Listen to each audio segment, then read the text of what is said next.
Hi welcome to UTV. Telangana రాష్ట్రంలో రోజురోజుకు విచిత్రమైనటువంటి పరిస్థితులు చోటు చేసుకుంటున్నాయి రాజకీయాల్లో. దానికి సంబంధించి గత కొద్ది రోజుల క్రితము ఏదైతే ఢిల్లీ లిక్కర్ స్కామ్‌లో అరెస్ట్ అయినటువంటి ప్రస్తుతం తీహార్ జైల్‌లో ఉన్నటువంటి కల్వకుంట్ల కవిత యొక్క బెయిల్ పిటిషన్ మరొకసారి వాయిదా పడిందని చెప్పుకోవచ్చు. గత కొద్దిసేపటి క్రితమే కోర్టు మరొకసారి బెయిల్ పిటిషన్‌ను వాయిదా వేసింది. అయితే మొత్తానికి కల్వకుంట్ల కవిత బెయిల్ పిటిషన్‌లో పేర్కొన్న విషయాలు గనుక మనం చూస్తే గనక వారి కుమారుడి పరీక్షల దృష్ట్యా ఆమె మధ్యంతర బెయిల్ కావచ్చు, పూర్తి స్థాయి బెయిల్ కావచ్చు కోరడం జరిగింది. కానీ కోర్టు ఏదైతే ఈడీకి సంబంధించిన కోర్టు ఏదైతే ఉందో మరొకసారి 4వ తారీఖు వాయిదా వేస్తూ ఉత్తర్వులు కూడా జారీ చేయడం జరిగింది. అయితే మరొకసారి 4వ తారీఖు వరకు కూడా కవిత ఏదైతే తీహార్ జైల్లోనే ఉన్నట్లుగా మనకు సమాచారం వస్తూ ఉంది. అయితే ఈ విధంగా ఉంటే గనక నిన్నటికి నిన్న కేసీఆర్ గారు హుటాహుటిన రైతుల దగ్గరికి రావడము, రైతులను పరామర్శించడం, ఏదైతే ఎండిపోయిన పొలాలను పరామర్శించడం లాంటి కార్యక్రమాలు నిన్న కేసీఆర్ గారు చేశారు. ఎప్పుడైతే కేసీఆర్ గారు బయటికి వచ్చారో దాని తదనంతరము ఇటు అధికార పార్టీ కావచ్చు, ఇంకొన్ని మిగతా పార్టీలు కూడా కేసీఆర్ గారిని విమర్శించేటువంటి ప్రయత్నం కూడా చేశాయి. అధికారంలో ఉన్నప్పుడు గుర్తుకు రానటువంటి రైతులు ప్రస్తుతానికి గుర్తుకు వచ్చారా అనేటువంటి విధంగా కూడా అటు అధికార పార్టీలో ఉన్నటువంటి ఎమ్మెల్యేలు కావచ్చు, మంత్రి స్థాయి వ్యక్తులు కూడా కొంతమంది కేసీఆర్ గారిని విమర్శించినటువంటి సందర్భం కూడా మనకు తెలుస్తూ ఉంది. అయితే చివరికి కేసీఆర్ గారు ప్రెస్ మీట్ పెట్టి ఏదైతే పెద్ద ఎత్తున కాంగ్రెస్ ప్రభుత్వం మీద విమర్శనాస్త్రాలు కూడా వారు సంధించడం జరిగింది. అయితే కాంగ్రెస్ పార్టీ మాత్రం చివరిగా ఒకటే మాట చెప్పింది, కేసీఆర్ గారు వెళ్లాల్సింది రైతుల వద్దకు కాదు, కూలిపోయిన కాళేశ్వరం దగ్గరికి అని చెప్పేసి గంటపదంగా వారు కూడా చెప్పడం జరిగింది. అయితే ఈ విధంగా ఓ పక్క కవిత ఈడీ కేసు కావచ్చు, మరో పక్క కేసీఆర్ గారి పర్యటనలు అయితే మరికొద్ది రోజుల్లోనే వారు కరీంనగర్ జిల్లాలో ఏదైతే ఉమ్మడి కరీంనగర్ జిల్లాలో కూడా వారు పర్యటించబోతున్నట్లుగా మనకు తెలుస్తూ ఉంది. అయితే ఈ విషయాలు ఈ విధంగా ఉంటే కనుక రాజకీయంగా ఒకసారి మాట్లాడుకుంటే ఇప్పటికే బీఆర్ఎస్ పార్టీని ఇద్దరు బడా నేతలు కూడా విడిపోయారని చెప్పేసి మనం చెప్పుకోవచ్చు.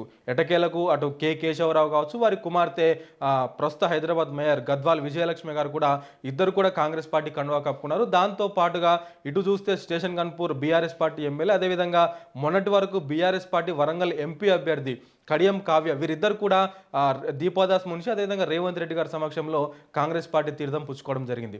అయితే మొత్తానికి వీరిద్దరిని ఏదైతే బీఆర్ఎస్ పార్టీ నాయకులు కావచ్చు, కార్యకర్తలు కావచ్చు పెద్ద ఎత్తున విమర్శిస్తున్నారని కూడా మనం చెప్పుకోవచ్చు.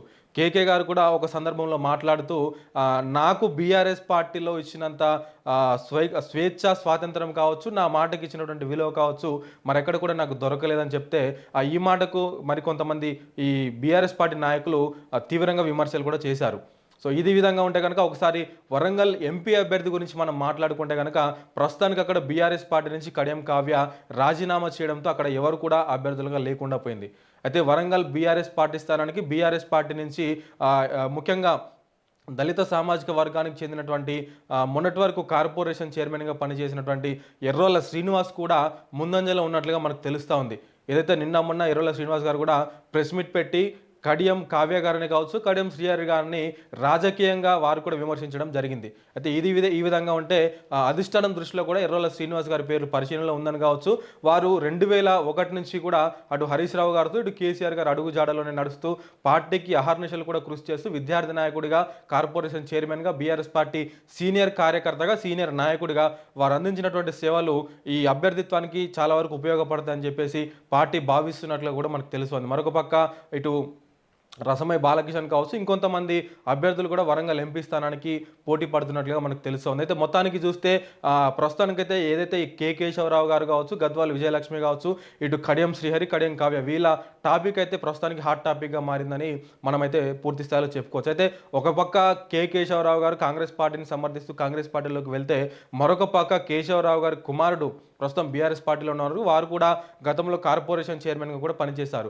వారు ప్రస్తుతానికి కేకే గారిని అదేవిధంగా గద్వాల్ విజయలక్ష్మి గారిని వీరిద్దరిని కూడా విమర్శనాస్త్రాలు సంధిస్తూ ఉన్నారు. కాబట్టి చూద్దాం మొత్తానికైతే ఏం జరుగుతోంది. కాంగ్రెస్ పార్టీ నుంచి మరికొంతమంది ఎంపీ అభ్యర్థులను కూడా ప్రకటించడానికి వారు సిద్ధంగా ఉన్నారు. ప్రస్తుతానికి రేవంత్ రెడ్డి గారు ఢిల్లీ పర్యటనలో భాగంగా అవి కూడా చూస్తూ ఉన్నట్లుగా మనకు తెలుస్తుంది. అయితే మొత్తానికి ఇటు బీజేపీ, అటు కాంగ్రెస్, ఇటు బీఆర్ఎస్ పార్టీ ముగ్గురు కూడా దూకుడుగా ఉన్నారు. మరికొద్ది రోజుల్లోనే కేసీఆర్ గారు కూడా పార్లమెంటు నియోజకవర్గాల వారీగా సమీక్షా సమావేశాలు కావచ్చు, భారీ బహిరంగ సభలు కూడా పెట్టడానికి వారు ఏర్పాట్లు చేస్తూ ఉన్నట్లుగా మనకు తెలుస్తుంది. అయితే మొత్తానికి బీఆర్ఎస్ పార్టీలో మాత్రం కల్వకుంట్ల కవిత లేని లోటు స్పష్టంగా తెలుస్తూ ఉంది. దాదాపుగా కార్యకర్తలు కూడా కొంత నిరుత్సాహం, అంటే కవిత గారి వర్గంలో కొంత నిరుత్సాహం ఉన్నప్పటికీ కూడా దాన్ని కేసీఆర్ గారు కావచ్చు, ఇటు కేటీఆర్ కావచ్చు, అటు హరీష్ రావు గారు ఈ ముగ్గురు నేతలు కూడా ఫుల్ఫిల్ చేసేటువంటి ప్రయత్నం కూడా వారు కూడా చేస్తూ ఉన్నారు. కాబట్టి ఇంకొద్ది రోజుల్లోనే ఈ ఎంపీ అభ్యర్థుల ప్రక్రియ దాదాపుగా ముగిసిపోబోతోంది. అదేవిధంగా ఏప్రిల్ నెలలో అంటే ఈ నెలలోనే నోటిఫికేషన్ రావడము, అదేవిధంగా మే 13వ తారీఖు రోజు ఎన్నికలు జరగడం కూడా చకచకా అయిపోతా ఉన్నట్లుగా మనకు తెలుస్తోంది. కాబట్టి చూద్దాం. మరొకసారి ఈ విషయాలన్నిటి పట్ల నేను మరొకసారి మీ ముందుకు వచ్చేటువంటి ప్రయత్నం చేస్తాను. అంతవరకు చూస్తూనే ఉండండి యూటీవీ.